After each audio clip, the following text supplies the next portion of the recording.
ಮೂಡ ಅಕ್ರಮದ ಬಗ್ಗೆ ಸಿಎಂ ಹಾಗೆ ಮಾಜಿ ಸಿಎಂ ನಡುವೆ ಟಾಕ್ ವಾರ್ ಜೋರಾಗಿ ನಡೀತಾ ಇದೆ. ಸಿಎಂ ಕುರ್ಚಿಗೆ ಟವೆಲ್ ಹಾಕಿದವರಿಂದಲೇ ಹಗರಣ ಬೈಲ್ ಅಂತ ಹೇಳಿದ್ದಾರೆ ಎಚ್.ಡಿ. ಕುಮಾರಸ್ವಾಮಿ. ಇವರಿಗೆ ಮೂಡ ಅಕ್ರಮದ ಬಗ್ಗೆ ಸಾಕಷ್ಟು ರೀತಿ ವಾಕ್ಸಮರ ನಡೀತಾ ಇದೆ. ಫೈಟ್ ನೋಡ್ತಾ ಇದ್ದೀವಿ ನಾವು. ಅದರಲ್ಲೂ ಮುಖ್ಯಮಂತ್ರಿ ಸಿದ್ದರಾಮಯ್ಯ ಮತ್ತು ಕೇಂದ್ರ ಸಚಿವರು ಮಾಜಿ ಸಿಎಂ ಆಗಿರುವಂತಹ ಕುಮಾರಸ್ವಾಮಿ ಅವರ ಮಧ್ಯೆ ಪ್ರತಿ ಕೌಂಟರ್ ನಡೀತಾನೆ ಇದ್ದಾವೆ. ಸಿದ್ದರಾಮಯ್ಯ ಕೌಂಟರ್ ಕೊಟ್ಟಿದ್ದಾರೆ ಈಗ ಅವ್ರ ಹೇಳಿಕೆಗೆ. ಕುಮಾರಸ್ವಾಮಿ ಅವರು ಈ ಬಗ್ಗೆ ಜಿ.ಟಿ. ದೇವೇಗೌಡರನ್ನ ಹೋಗಿ ಕೇಳಲೇಬೇಕಾದ್ರೆ ಮೂಡ ಗೋಲ್ಮಾಲ್ ಆರೋಪಕ್ಕೆ ಸಿಎಂ ಸಿದ್ದರಾಮಯ್ಯ ಈಗ ಕುಮಾರಸ್ವಾಮಿಗೆ ತಿರುಗೇಟನ್ನು ಕೊಟ್ಟಿದ್ದಾರೆ.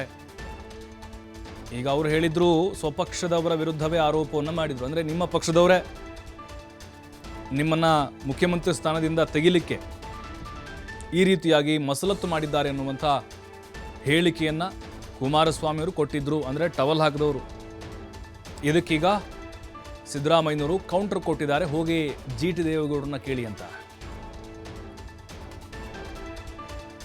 ಮುಖ್ಯಮಂತ್ರಿಯ ಕುರ್ಚಿಗೆ ಆಸೆ ಪಟ್ಟು ಪಾಪ ಟವಲ್ ಹಾಸ್ಕೊಂಡು ಕೂತವರಲ್ಲ, ಅವರಿಂದ ಇದೆಲ್ಲ ಇವತ್ತು ಎಕ್ಸ್ಪೋಸ್ ಆಗ್ತಾ ಇದೆ ಅನ್ನೋದು ಒಂದು ಸುದ್ದಿ ಇದೆಯಪ್ಪ.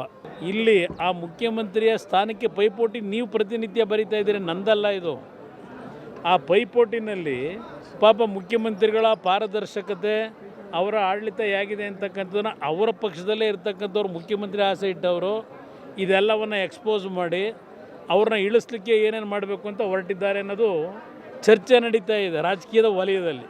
ಈ ಮೂಡ ಹಗರಣದ ಬಗ್ಗೆ ಇಷ್ಟೆಲ್ಲ ಹೊರಗಡೆ ಈಗ ಬರಬೇಕಾದ್ರೆ ಏನು ಪಾಪ ಅಲ್ಲಿರ್ತಕ್ಕಂಥವ್ರು ಈಗ ಸ್ಥಾನಮಾನಗಳ ಬಗ್ಗೆ ಪೈಪೋಟಿ ನಡೀತಿದೆಯಲ್ಲ, ಆ ಜಾಗಕ್ಕೆ ಹೋಗಬೇಕು ಅಂತೇಳಿ ಅವರುಗಳಿಂದ ಇದೆಲ್ಲ ಹೊರಗಡೆ ಎಕ್ಸ್ಪೋಸ್ ಆಗಿರೋದು. ಇಷ್ಟು ದಿವಸ ಆಗದಿರೋದು ಈಗ ಯಾಕೆ ಬಂತು? ಈಗ CD ಮ್ಯಾನುಫ್ಯಾಕ್ಚರ್ದು ಮುಗೀತು ಕತೆ. ಈಗ ಮೂಡಾದ ಕಾರ್ಯಕ್ರಮಗಳು ಪ್ರಾರಂಭ ಆಗಿದೆ. ಟವಲ್ ಹಾಕಿದವರೇ ಹೊರಗಡೆ ತಂದಿದ್ದಾರೆ. ಅವ್ರಿಗೆ ಜಿ.ಟಿ. ದೇವೇಗೌಡನಿಗೆ ಕೇಳಪ್ಪ, ಅವ್ರ ಮೆಂಬರ್ ಇದ್ದಾರೆ, ಅವ್ರನ್ನ ಕೇಳುವನು ಮೊದಲು.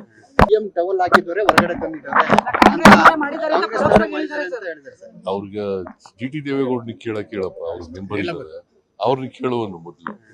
ಟವಲ್ ಹಾಕಿದವರೇ ಹೊರಗಡೆ